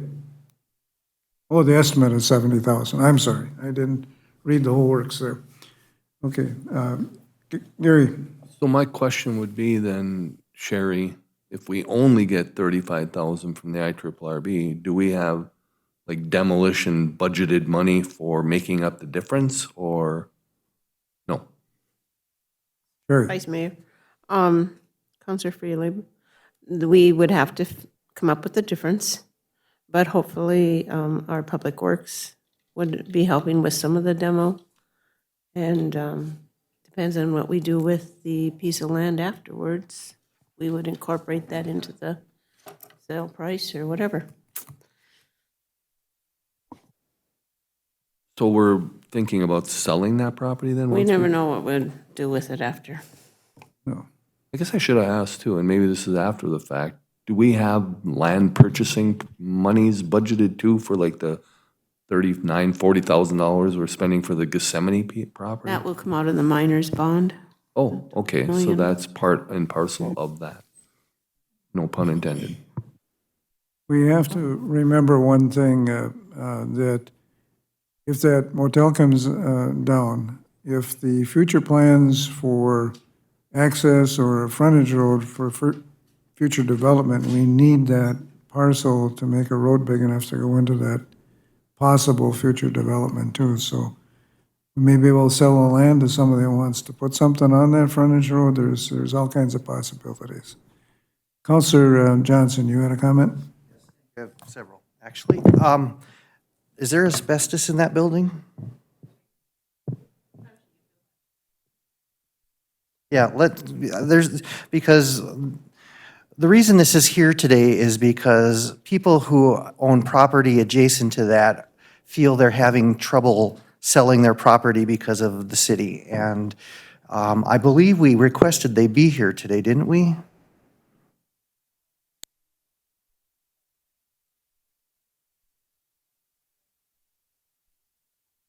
But we're doing this because they feel, hi, Bill, I have a question for you. Come on down. Midway Motel. Yes. Is there asbestos in that building? We don't know. We haven't done anything towards demolition on the building, which would mean, first of all, have us go in there and do a hazardous inspection, then removal, and then would be the actual demolition. Now, the $70,000 roughly that was quoted, now that's 2 years ago, and that's just the demolition. When we first were considering purchasing it, we got a quick price from one of the contractors, what he thought it'd take it to take it down, and that's what he quoted us. So I guess I think I would feel more comfortable if we started with some hazardous testing and that, knowing, because if we're gonna get 35, which would be great, but it's gonna cost us $200,000 to tear it down, the 35 is kind of irrelevant. The only good part about it, it's a newer building. I don't want to say it's new, but it's Right. newer, so I wouldn't anticipate that there'd be a lot of asbestos in it. I mean, now you might have some floor tile Okay. and those, but I don't anticipate. There's no No, steam again, wrap piped or the anything. sheetrock isn't gonna have it in it. I don't anticipate the piping's gonna have it on it, those kind of things. Okay. All right. And this is the third time we're trying for this grant from the IRRB? That's what I remember Britt saying, that we've requested? Gone through it a couple of times, yes. Is there anything different in this proposal, or are we just asking the same question again? I think the other times that we did, and Sherry might help me with this, we had other priorities too that we sent it in. You know, it's kind of like a city priority system. It wasn't always, you know, at the top of that priority. We did other projects. Okay. Okay, I think my questions are answered. Thank you. Okay, then it's imperative that we, I'm sorry, Julianne. Thank you. I have a couple questions. First one, is this a time-sensitive Yes. application for the demolition grant?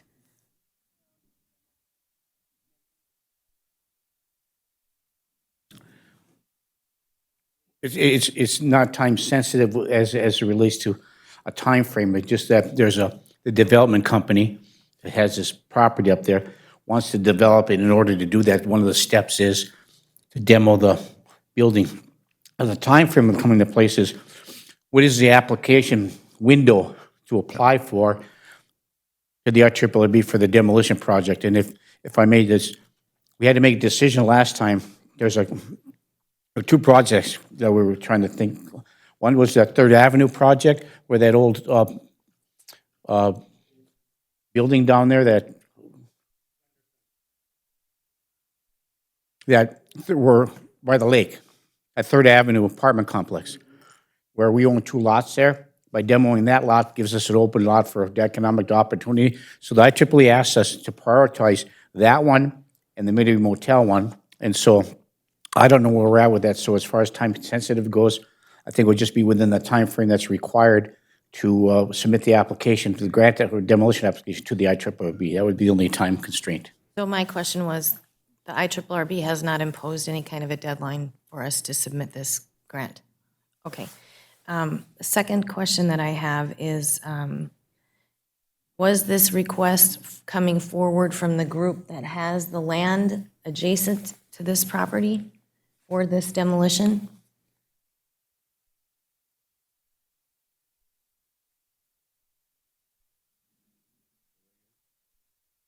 Mayor, what? Go ahead. What Councilor Paulson is asking, the request for this demolition is coming from the owner of the future development, and I believe the homeowners and stuff that are right around that motel have requested that something be done with that. So I'd like to have an answer to that. Our request is for the motel. The owner of the property is requesting to tear down that property, and our argument was, well, if we put the demolition money, correct me if I'm wrong, in order to answer Councilor Paulson's question, that if we were going to do that, that we would want to take ownership of the property. I don't know where that is. Is that would that answer your question? Ownership of what property? Maybe I misunderstood you then. I'm sorry. We own the motel property already. Right, but, It's the other one, the Third Avenue property. no, I'm talking about the Midway. Anyway, I'm No. sorry, Mayor. Oh, well, we own it.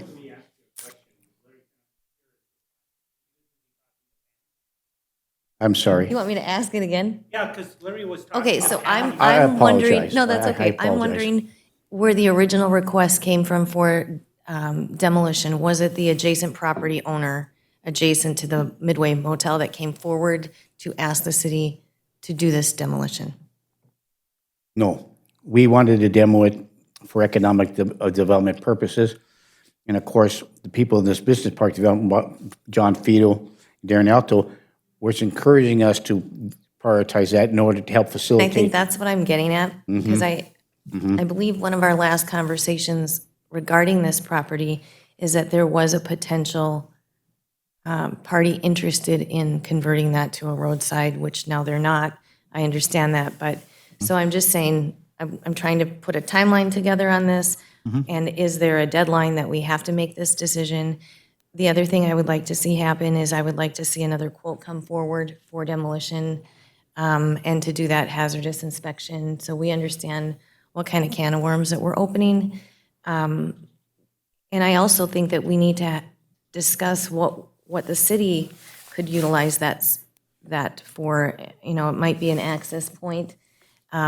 We also have no, after the highway was moved, we have no signage ownership at all coming in from Highway 53 North.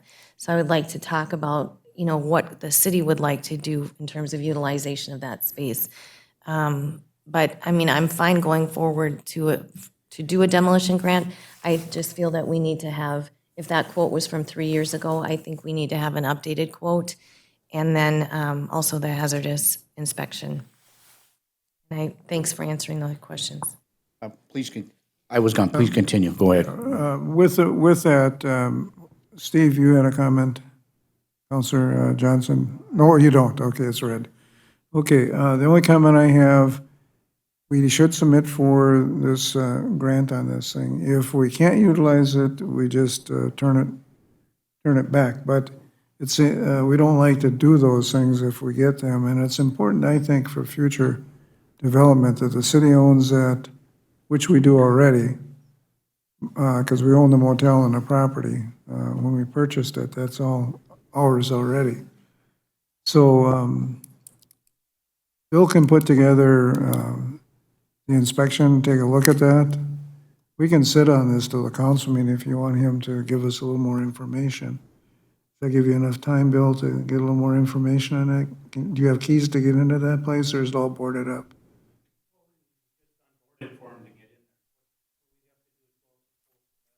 Yeah.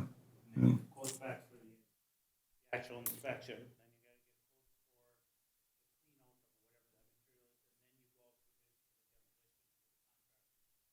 I thought in the past that there is a deadline to get these grant requests in, otherwise you rotate till the next year.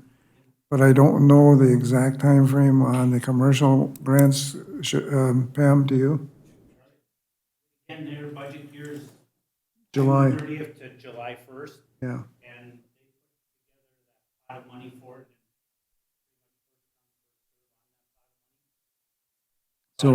So we need to get that in. Mr. Ismail is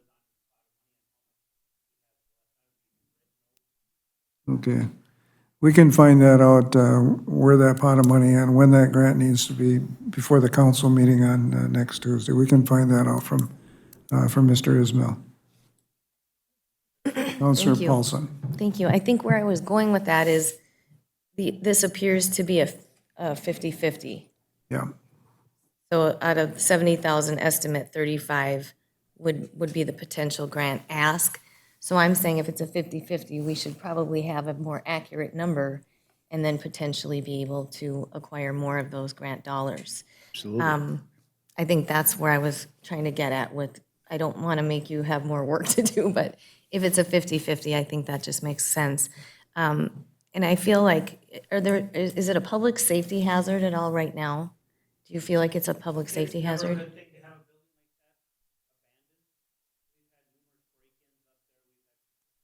Yeah.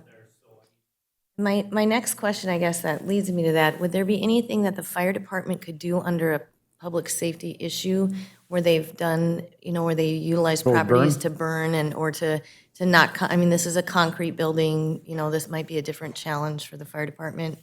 Do they have any capabilities or grant dollars that have been associated with their training that could possibly assist with the demolition of this? Or could we look into that? We should. Okay. May I just tag on to what you had indicated, Bill? You know, I know that our city crews does some demo work, some two-story homes, some other things, some minor commercial properties. This is a two-story building. From your perspective, is it within the ability and the expertise of our city crew to tear that building down? And the reason that I asked you that is this, that if we do that without applying for the grant, and we could do it in-house, what would be the cost of the tipping fees as a demo? So, I mean, so what, you know, I think we have some other, we don't have to rely on the IRRB for every demolition project. If we can somehow use our trained in-house professionals who wish to do that and bear some of the costs associated with the demo costs. Bill? Well, if we decide to do it in-house, could we do it? I'm going to stretch and say probably yes. Possibly a bigger backhoe, only because of the reach that you need to get up that high. And it's not the demolition of the building that might be so toughest. You have to remember that the home directly to the east is still attached to that building, so that's got to be disconnected somehow to everybody's satisfaction. Taking down the building, I think our guys could do it. Normally, we don't do commercial buildings. Again, you're talking a crew of anywhere from 5 to 6 people up there. They're going to be busy up there probably close to a month. I'm guessing by the time they knock it down, haul it away and everything. And we normally don't utilize our crews in the summer that way. Again, council decision. If you want us to do it, we would look seriously at doing that. Some of the costs that are fixed are the inspection costs for hazardous material, taking out of the hazardous material, and the actual disposal of the non-recyclable materials. I'm guessing the building like that is anywhere from 15,000 to 20,000 old rates. Not sure what the new rates are up at the dump now for those kind of materials. But again, the concrete in the building, we take it up to our north side recycle pile. We do it and crush that when we normally do all the bituminous we take up there. It'd be just basically the demo and all the garbage that we take up there. Okay, thanks, Bill. Did you get the notes that Councilor Paulson has asked us to research to make sure we get those answers? Okay, thank you very much, Councilor Bearable. Go ahead and take over again, Mayor. We're Okay, just, where are we? we're Are we- on, are we under- voting on that or not? No, we have not moved on item 8. Okay. Okay, just so far as for discussion purposes. So you want to direct that back to staff to answer those questions before we move forward? I think it's prudent to do so. I think the prudent, right now, the most important thing is to find out if there's a drop dead date on the grant. Talk to Chris Ismail, see if there's a drop dead date to submit it. I think you can still do it prior to their fiscal year, which is July. But I'm not 100% sure on that. And then to have somebody maybe, well, we could sit on this till the next council meeting at the end of the month. They have a demolition budget that they approve every year. Yeah. There's money in it. Yeah. Like Bill says, a first come, first serve. So that money is there.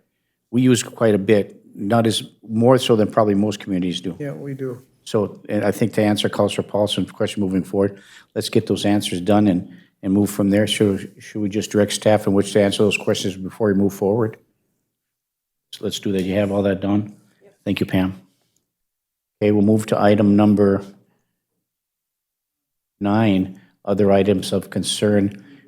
We did that already. Item number 10, update on the VEDA task force meeting held on February 6, 2020.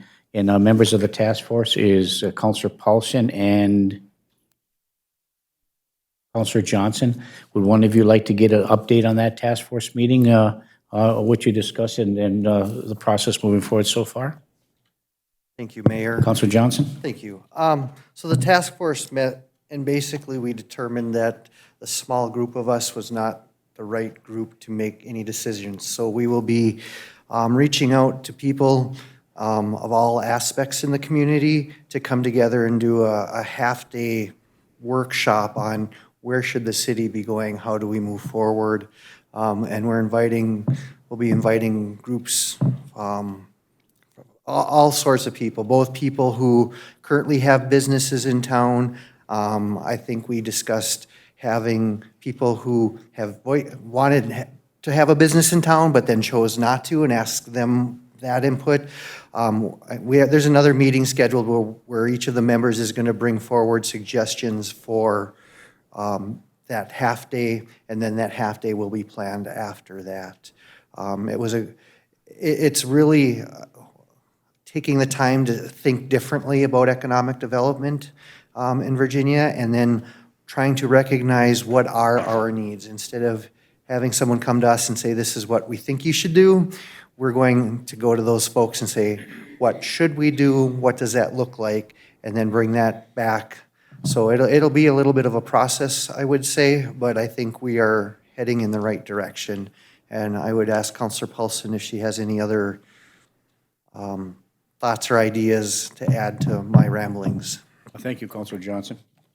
Thank you. Councilor Paulson. I think you pretty much have a grasp on what transpired. But I think the overall objective and the overall reason this task force was formed was that so we could set some kind of a direction going forward. So part of the questions that were asked are, what are our tools? What tools do we already have? What kind of programming? Because when we had the gentleman that was not on Main Street, what kind of options or alternatives are out there? So I think we're gonna kind of digest all of the questions, and we'll have a facilitator come in for this workshop and kind of get feedback from the community. What are the needs? And then, in terms of what direction does VITA want to go? So there'll be, the president of VITA will be a part of that. I think Dave, you'll probably be there. So I think just bringing people together that have a voice and want to put a vision together. And I think that vision is what is kind of lacking right now in terms of even a direction with funding or funding mechanisms. So I think defining that vision, also working in conjunction with our comprehensive plan and what that comprehensive plan outlaid for our community and for different portions of the community. And now adding the minors to that, I think it's a work in progress that we probably need to update and maybe revisit that. And I think part of this task force group will focus in on that, and maybe we can do some tweaking. But I think the ultimate goal is to bring a vision statement forward so that we understand what our focus is in growth and development in Virginia. Good, thank you very much. Dave, is that kind of said it in a nutshell? You have anything else you'd like to add? You're good? Okay, very good, thank you. Thanks for the update. Okay, we'll move to item 11. It's review of the agreement between Essentia Health and the City of Virginia for the purchase of real property in Virginia. The portion of this meeting may be closed. I would ask a motion to close this meeting to discuss. You have some paperwork before you from our city attorney with respect to this. So I'd look for a motion to close the meeting. I'll move to close. Moved by Councilor Paulson to close the meeting. Is there support? Support by Councilor Baraboo. Any further discussion? Hearing none, all those in favor signify by saying aye. Aye. Opposed? Motion carries. Meeting is closed. You want to take a short break and then rehydrate? I'm sorry. We will recess to